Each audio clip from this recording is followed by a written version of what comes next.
Friends, ನಾನು ಪ್ರೀತಾ ಮಾತಾಡ್ತಾ ಇರೋದು ಕಪಿಲ ಇನ್ವೆಸ್ಟ್ಮೆಂಟ್ ಕಂಪನಿಯ ಕಡೆಯಿಂದ. ಇವತ್ತು ಯಾವ ಟಾಪಿಕ್ ಬಗ್ಗೆ ಮಾತಾಡ್ತೀನಪ್ಪ ಅಂತಂದ್ರೆ ಬಿಸ್ನೆಸ್ ಲೋನ್ ಅಂದ್ರೆ ಗೊತ್ತಾಗುತ್ತೆ, ಬಿಸ್ನೆಸ್ ಪರ್ಪಸ್ ಅದು ಯೂಸ್ ಆಗ್ತದೆ ಅಂತ. ಸೊ ನಿಮ್ಮ ಬಿಸ್ನೆಸ್ ಗ್ರೋ ಆಗೋ ಸಲಕ್ಕೆ ನಮ್ಮ ಕಪಿಲ ಇನ್ವೆಸ್ಟ್ಮೆಂಟ್ ಕಂಪನಿ ಯಾವಾಗಲೂ ನಿಮ್ಮ ಸಾಥ್ ಕೊಡುತ್ತೆ.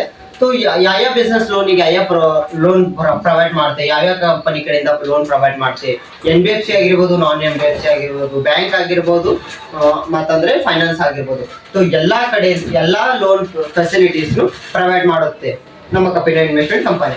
ಸೊ ಇವತ್ತು ಇದ್ರ ಬಗ್ಗೆ ಮಾತಾಡ್ತೀರಪ್ಪ. ಬಿಸ್ನೆಸ್ ಅಂದ್ರೆ ಏನು, ಬಿಸ್ನೆಸ್ ಲೋನ್ ಹೆಂಗ್ ಪ್ರೊವೈಡ್ ಆಗುತ್ತೆ, ಬಿಸ್ನೆಸ್ ಲೋನ್ ರಿಕ್ವೈರ್ಮೆಂಟ್ ಏನು, ಏನೇನು ಡಾಕ್ಯುಮೆಂಟ್ಸ್ ಬೇಕು. ಸೊ ಅಂತ ಅಂದ್ರೆ ನಮ್ಮ ಬಿಸ್ನೆಸ್ ಲೋನ್ ನಲ್ಲಿ ಎರಡು ತರ ಬಿಸ್ನೆಸ್ ಲೋನ್ ಬರುತ್ತೆ.